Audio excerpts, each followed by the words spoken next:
Hello all of you. आज मैं आप लोगों को फिर से जोसा काउंसलिंग के ऊपर वीडियो लेके आया हूं और कई सारे डाउट्स आज भी मैं आप लोगों की क्लियर करूंगा। मैंने कल जो वीडियो बनाई थी उस पर 3-4 हजार कमेंट आ गए, लेकिन फिर भी मैंने बहुत सारे कमेंट्स का रिप्लाई दिया है। बहुतों को रिप्लाई नहीं मिल पाया है तो वो फिर से कमेंट करें। मैं पूरी कोशिश कर रहा हूं अपनी तरफ से रिप्लाई देने का। मेरा बहुत सारा टाइम रिप्लाई देने में ही बीत जा रहा है, ठीक है ना, लेकिन फिर भी मैं अपनी तरफ से कोशिश कर रहा हूं कि आप लोग को रिप्लाई दूं। आप लोग का ये डाउट रहता है कि भैया जो जोसा काउंसलिंग में पार्टिसिपेशन होता है क्या उसके लिए कट ऑफ क्लियर करना जरूरी है। देखो, कट ऑफ क्लियर अपने कैटेगरी का एडवांस देने के लिए करना जरूरी है। जोसा काउंसलिंग में पार्टिसिपेट करने के लिए कट ऑफ क्लियर करने की कोई जरूरत नहीं है। जो भी बच्चे जेईई मेन में अपीयर हुए हैं वो जोसा काउंसलिंग में भी अपीयर हो सकते हैं। उसके बाद आप पूछोगे क्या भैया अपीयर तो मैं हो जाऊंगा, क्या मुझे सीट मिलेगी? मिल भी सकती है। जी हाँ, आप हो सकता है कि आपने कट ऑफ क्लियर नहीं किया और आपको सीट मिल जाए। इसकी प्रोबेबिलिटी बहुत ही कम है, लेकिन ऐसा होता है। पिछले साल भी हुआ था, उससे पिछले साल भी हुआ था। आपने ये सुना होगा कि 9.5 लाख रैंक के बच्चे को एनआईटी में सीट मिल गई। अक्सर आप ये बात सुनते होंगे, तो ये इसी को कहते हैं। अब आप पूछोगे ऐसा क्यों होता है कि इतने पीछे वाले को सीट मिल जाती है? उसका भी मैं आप लोग को जवाब देता हूं। बेसिकली ये वहां पे होता है, कहां होता है ये बाद में बताता हूं। क्यों होता है ये पहले बता देता हूं। जैसे एनआईटीज में आपको पता है कि 50% seats are reserved for home state. हाँ, एक और बात, कई बच्चे पूछते हैं होम स्टेट क्या होता है। होम स्टेट ये होता है जिस स्टेट से आपने क्लास 12 का एग्जाम दिया। सो 50% सीट्स तो उन्हें अपने ही स्टेट से लेने हैं, मतलब जो पार्टिकुलर उस स्टेट के बच्चे हैं। अब वो 50% सीट जब भी फुल हो जाए, और वो भी देखो 50% तो है, उसके बाद आपकी category reservation EWS, SC, ST, OBC, ये सारी रिजर्वेशन भी उसमें है अलग से।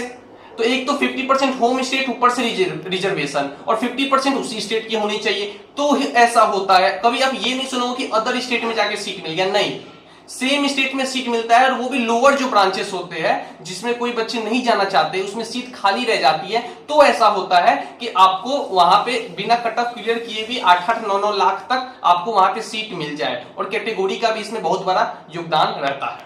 तो ऐसा होता है, ठीक है। उसके बाद अब मैं ये बताता हूं ऐसा कहां होता है। ऐसा वहां होता है जिस स्टेट की पॉपुलेशन कम है, यानी कि जिस स्टेट में जेईई मेन एस्पिरेंट्स, जो मेरे चैनल का भी नाम है, उनकी संख्या कम है, मतलब कम एग्जाम दिया और सीट्स वहां है और सीट फुल नहीं हो पा रही है, तो ऐसा होता है। और बेसिकली ऐसा नॉर्थ ईस्टर्न स्टेट में ही होता है। एनआईटी श्रीनगर में भी आप उतना नहीं, लेकिन उतना एनआईटी श्रीनगर में उतना नहीं, लेकिन नॉर्थ ईस्टर्न स्टेट में कि एनआईटीज में ऐसा होता है जनरली कि आपको 8 लाख 9 लाख तक एनआईटी मिल जाती है, ठीक है। बट इसको कभी भी प्राइमरी लेके नहीं चलना, उतना लकी सब नहीं होते हैं, ठीक है, कि आप इसको प्राइमरी ले लो। हाँ, लेकिन ऐसा होता है जो मैंने आप लोग को बताया। एक और बात, ये ऐसा जोसा काउंसलिंग के राउंड्स में कम आपको देखने को मिलेगा, ऐसा सीसैट में ज्यादा देखने को मिलेगा।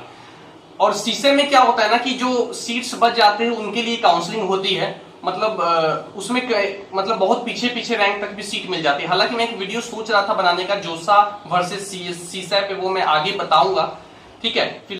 तो मैं एक बार फिर से समराइज कर देता हूं। मैंने पहले तो ये कहा जोसा काउंसलिंग में वो सारे बच्चे पार्टिसिपेट कर सकते हैं जिन्होंने जेईई मेन का एग्जाम दिया है, भले ही वो कट ऑफ क्लियर हो या ना हो। सीट ज्यादातर नॉर्थ ईस्ट में मिलने की प्रोबेबिलिटी रहती है या तो नहीं मिलती, ज्यादा प्रोबेबिलिटी ना की ही रहती है, ठीक है। ये मैंने बताया। तीसरा, होम स्टेट बेनिफिट से ही इसमें जनरली सीट मिलती है। अदर स्टेट में जाके आपको सीट नहीं मिलेगी 8 लाख 9 लाख पे जो मिलती है, ठीक है। चौथा, ये जोसा में चांसेस कम रहते हैं। सीसैट राउंड की काउंसलिंग में इन सब चीज मतलब इन सब रैंक पे सीट मिलने की प्रोबेबिलिटी ज्यादा रहती है। फिलहाल के लिए इतना ही। और आप कमेंट करें आपका जो भी रैंक है, आपका जो भी होम स्टेट है, मिल सकता है या नहीं मिल सकता है, या क्या कौन सा ब्रांचेस मिल सकता है, मैकेनिकल, इलेक्ट्रिकल, ये सब मैं देने की कोशिश करूंगा अपनी तरफ से, ठीक है। So thank you and all the very best.